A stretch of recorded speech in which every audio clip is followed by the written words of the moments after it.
Assalamualaikum warahmatullahi wabarakatuh. Perkenalkan, nama saya Chandra dengan NRP 22401038. Di sini saya akan melanjutkan materi yang berjudul Kebijakan Produk Global Keputusan 2, Pemasaran Produk dan Layanan. Di sini saya akan membahas 3 sub. Yang pertama, pembajakan produk, kedua, pengaruh negara asal, yang terakhir, pemasaran layanan global. Oke, kita masuk ke sub 3, yaitu pembajakan produk. Pembajakan produk adalah salah satu kerugian yang dihadapi pemasar dengan nama merek global yang populer. Pembajakan dapat merusak reputasi merek, mengurangi pendapatan perusahaan, dan membahayakan konsumen jika produk palsu berkualitas rendah. Poin pertama, penjualan barang dagang dunia pada tahun 2004 mencapai lebih dari 500 miliar dolar adalah produk palsu. Organisasi Bea Cukai Dunia memperkirakan bahwa 7% dari perdagangan barang dagang dunia atau 512 miliar dolar pada tahun 2004 mungkin merupakan produk palsu.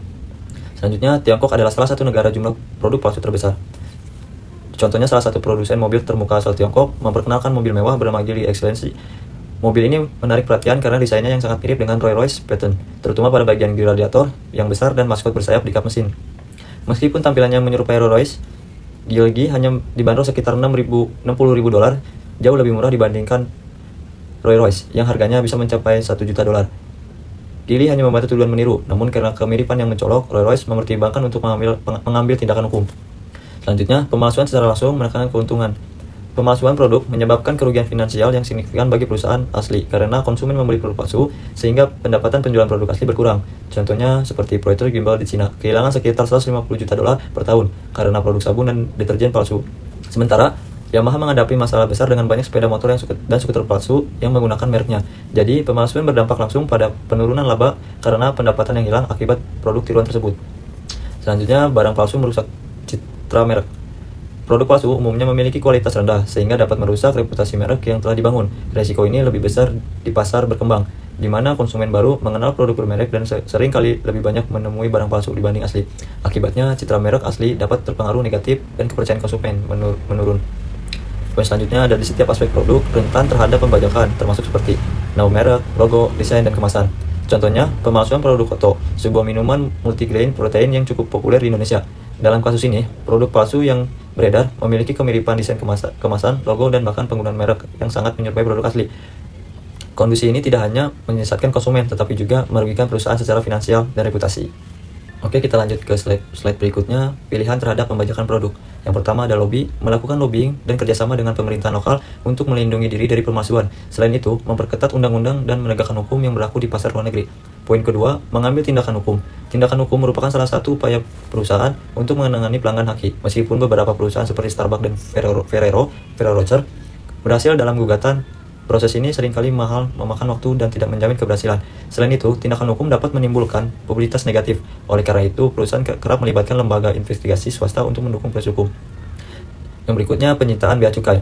Perusahaan juga dapat meminta bantuan bea cukai dengan melakukan penyitaan barang yang melanggar hak cipta. Yang keempat, pilihan perlindungan produk seperti hologram. Contohnya, produsen perangkat lunak seringkali melindungi produk mereka dengan menempelkan hologram pada produknya. Untuk mencegah pemalsu, dengan adanya hologram, para konsumen dapat mengetahui keasliannya. Selanjutnya, mengubah strategi distribusi. Contohnya, pada produk Windows XP di Tiongkok, Microsoft mengubah pendekatan distribusinya dengan bekerjasama dengan produsen PC lokal untuk memasang sistem operasi langsung ke dalam PC. Pendekatan ini berhasil mengurangi penggunaan versi bajakan Windows XP dan menunjukkan bahwa modifikasi distribusi dapat menjadi solusi untuk memerangi pembajakan di pasar internasional. Selanjutnya, memotong harga.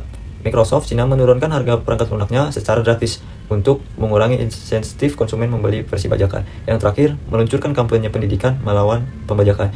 Contohnya seperti di negara Jepang, LV mendistribusikan 1 juta selembaran di 3 bandara. Tujuannya dari kampanye ini untuk memperingatkan wisatawan Jepang bahwa impor produk palsu melanggar hukum. Kita masuk kepada sub 4, pengaruh negara asal. Bagi banyak produk, label Made in sangat berarti bagi konsumen. Jadi, label Made in bukan sekadar informasi asal produk, ini adalah penanda kualitas. Misalnya, produk dari Jepang seperti Shiseido dianggap berkualitas tinggi, terutama di negara-negara Asia seperti Cina. Mengapa? Karena konsumen sering mengandalkan negara asal sebagai petunjuk utama dalam menilai kualitas suatu produk. Sebaliknya, produk dari negara seperti Cina atau Korea masih menghadapi tantangan citra negatif dalam hal kualitas. Jadi, bisa kita simpulkan bahwa persepsi konsumen terhadap Made in sangat mempengaruhi keputusan pembelian mereka. Selanjutnya, temuan penelitian utama tentang efek COO. Efek COO berubah sering waktu. Efek country of origin bersifat tidak stabil dan dapat berubah sering waktu. Perubahan ini terjadi ketika konsumen semakin mengenal negara asal, strategi pemasaran membaik, atau kualitas produk meningkat. Contohnya, mobil Jepang yang dulunya dianggap berkualitas rendah, kini dipandang sangat positif. Hal ini serupa juga terjadi pada mobil Korea. yang kini mulai diakui secara global. Ini menunjukkan bahwa citra negara asal bersifat dinamis dan dapat berkembang. Selanjutnya ada negara perancang dan negara pembuat atau perakitan berperan dalam keputusan konsumen daya tarik. Banyak konsumen merasa bangga atau lebih percaya jika produk dibuat di negaranya sendiri. Perusahaan asing sering mendirikan pabrik atau tempat perakitan di negara tempat duduk dijual agar terlihat lebih lokal dan lebih diterima oleh konsumen yang bersifat patriotik. Perusahaan juga tetap memanfaatkan citra positif dari negara asalnya karena diasosiasikan dengan kualitas teknologi atau inovasi. Contohnya Toyota, perusahaan asal Jepang, mempromosikan mobil Camry sebagai mobil terbaik yang dibuat di Amerika. Artinya, meskipun desain dan merek dari Jepang, Toyota menekankan bahwa mobil tersebut dirakit di Amerika untuk menarik konsumen Amerika yang bangga dengan produk lokal. Poin selanjutnya, pengaruh CEO lebih besar pada orang lanjut usia, lebih sedikit berpendidikan konservatif secara politik. Penelitian menunjukkan bahwa pengaruh CEO cenderung lebih kuat pada kelompok konsumen tertentu, seperti lansia, konsumen dengan pendidikan rendah, dan mereka yang konservatif secara politik. Kelompok ini biasanya lebih mempercayai produk berdasarkan dari mana produk itu berasal. Poin selanjutnya, emosi mempengaruhi penggunaan CEO.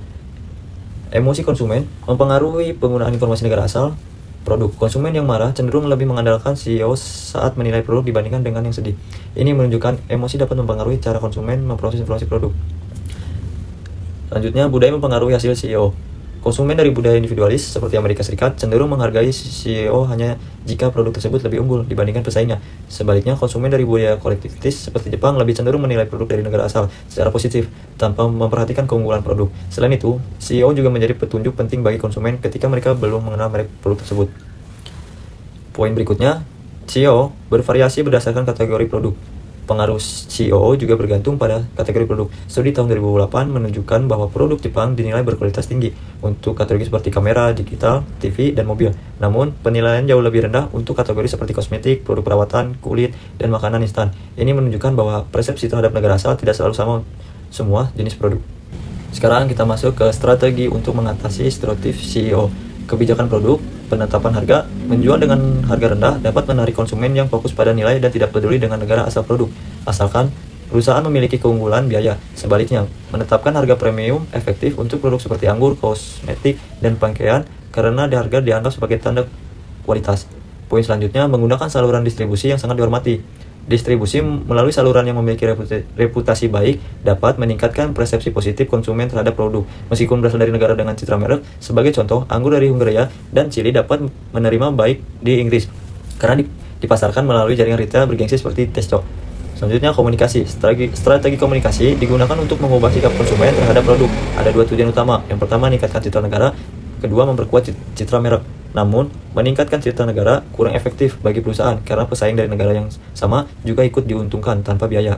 Karena itu, kampanye citra negara biasanya dilakukan oleh pemerintah atau asosiasi industri. Contohnya Pro Chili mempromosikan anggur Chili dengan slogan "Ini bukan hanya anggur, ini adalah sebuah negara." Sedangkan perusahaan seperti Seagram's UK fokus memperkuat citra merek Paul Mason saat masuk pasar Inggris. Oke, sekarang kita masuk kepada sub 5, tantangan pemasaran layanan internasional. Proteksionisme mengacu pada berbagai kebijakan yang ditetapkan oleh pemerintah untuk melindungi penyediaan jasa domestik dari persaingan internasional. Perdagangan barang fisik biasanya lebih mudah diatur, tetapi sektor jasa menghadapi masalah yang lebih kompleks. Hambatan-hambatan ini biasanya berbentuk non-tarif seperti aturan perizinan yang ketat, pembatasan kepemilikan asing, atau perbedaan standar administratif antar negara. Seringkali kebijakan-kebijakan ini dibuat oleh masing-masing negara secara fleksibel yang dapat menjadi hambatan besar bagi perusahaan asing yang ingin masuk ke pasar lokal. Selanjutnya, kontak tatap muka langsung dengan layanan transaksi. Kebutuhan akan kontak tatap muka dalam penyediaan jasa menjadikan kehadiran fisik seperti kantor lokal sangat penting, terutama untuk layanan seperti periklanan, asuransi, akuntansi, dan pengiriman cepat. Layanan ini tidak dapat sepenuhnya dilakukan jarak jauh karena membutuhkan interaksi langsung dengan klien. Akibatnya, perusahaan penyedia jasa, khususnya yang melayani perusahaan multinasional, seringkali harus mengikuti klien mereka ke berbagai negara. Hal ini menimbulkan tantangan tambahan karena di banyak negara, pendirian kantor asing dibatasi oleh regulasi ketat, perizinan, atau persyaratan kepemilikan lokal yang secara tidak langsung menjadi bentuk hambatan non-tarif dalam perdagangan jasa. Selanjutnya, kesulitan dalam mengukur kepuasan pelanggan di luar negeri. Mengukur kepuasan pelanggan menjadi tantangan besar karena faktor budaya dan perilaku konsumen yang berbeda. Di banyak negara, konsumen tidak terbiasa memberikan umpan balik secara jujur dan seringkali hanya mengatakan apa yang mereka anggap ingin didengar perusahaan. Ini dikenal sebagai bias sopan santun. Akibatnya, survei kepuasan pelanggan di luar negeri seringkali tidak mencerminkan kondisi sebenarnya, sehingga menyulitkan perusahaan dalam mengevaluasi dan meningkatkan layanan mereka. Selanjutnya, ada peluang untuk layanan global. Deregulasi industri jasa Deregulasi mengacu pada penghapusan atau pengurangan peraturan pemerintah di sektor tertentu. Deregulasi industri jasa memberikan peluang besar bagi perusahaan untuk memperluas operasinya lintas negara. Misalkan deregulasi di sektor keuangan memungkinkan bank asing beroperasi di negara yang sebelumnya tertutup, menciptakan kompetisi dan membuka akses ke pasar baru. Ini juga berlaku untuk maskapai penerbangan, telekomunikasi, dan layanan profesional seperti akuntansi dan konsultasi, di mana peraturan yang dilonggarkan mendorong masuknya penyedia layanan global ke pasar lokal. Yang kedua, meningkatnya permintaan layanan premium. Seiring meningkatnya pendapatan dan perubahan gaya hidup di banyak negara, terdapat permintaan yang lebih besar terhadap layanan premium yang menawarkan kualitas tinggi, kenyamanan, dan eksklusivitas. Layanan seperti perjalanan kelas bisnis, perawatan kesehatan tingkat lanjut, pendidikan internasional, dan layanan konsumer. Dia adalah contoh bagaimana konsumen bersedia membayar lebih untuk pengalaman yang lebih baik. Hal ini mendorong perusahaan layanan global untuk menyesuaikan penawaran mereka dan mengeksplorasi peluang di pasar berkembang dan negara-negara maju. Contoh yang terakhir, meningkatkan kesadaran nilai. Konsumen global kini semakin sadar akan nilai dan produk dan layanan yang mereka terima. Kesadaran ini tidak hanya terkait dengan harga, tetapi juga mencakup kualitas, keandalan, kemudahan, dan dampak sosial atau lingkungan. Perusahaan global yang dapat mengomunikasikan nilai mereka secara efektif, misalnya melalui layanan yang andal, dukungan pelanggan multibahasa, atau pendekatan yang keberlanjutan, akan lebih mungkin menarik dan mempertahankan pelanggan di berbagai pasar internasional. Oke, di slide terakhir, strategi pemasaran layanan global. Poin pertama, memanfaatkan kekuatan budaya di pasar tuan rumah. Perusahaan jasa sering menyesuaikan penawaran mereka agar sesuai dengan budaya lokal. Ini dilakukan untuk menjembatani kesenjangan budaya antara perusahaan dan pasar sasaran. Misalnya, perusahaan seperti Federal Express dan Walmart memanfaatkan basis pengetahuan global mereka memiliki untuk beradaptasi secara efektif dengan budaya lokal, sehingga dapat merancang layanan yang relevan dan diterima oleh konsumen di berbagai negara. Poin kedua, standarisasi dan kustomisasi.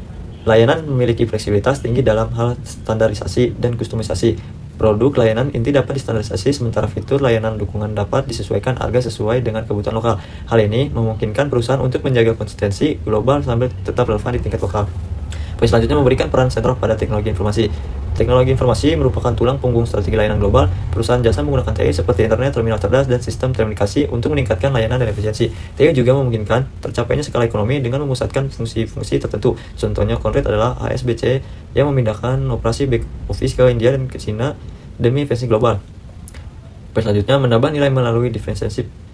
Layanan lebih mudah dibedakan dibandingkan produk berwujud. Diferensiasi dapat dilakukan dengan mengurangi biaya psikis untuk waktu atau fisik yang dikeluarkan konsumen, atau dengan menawarkan manfaat untuk tidak dimiliki pesaing. Ini sangat penting, terutama di negara-negara dengan industri jasa yang masih berkembang. Poin selanjutnya, membangun jaringan layanan global. Perusahaan jasa global dihadapkan pada tantangan dalam membangun jaringan layanan yang terintegrasi di berbagai negara. Aliansi strategis atau kemitraan menjadi pilihan yang semakin umum, karena biaya tinggi juga membangun jaringan sendiri. Contohnya adalah aliansi maskapai seperti Star Alliance dan Oneworld yang memungkinkan penyediaan layanan global secara terpadu. Baik, cukup sekian penjelasan dari kelompok kami. Apabila ada kurang atau ada kesalahan kata, mohon dimaafkan. Terima kasih. Assalamualaikum warahmatullahi wabarakatuh.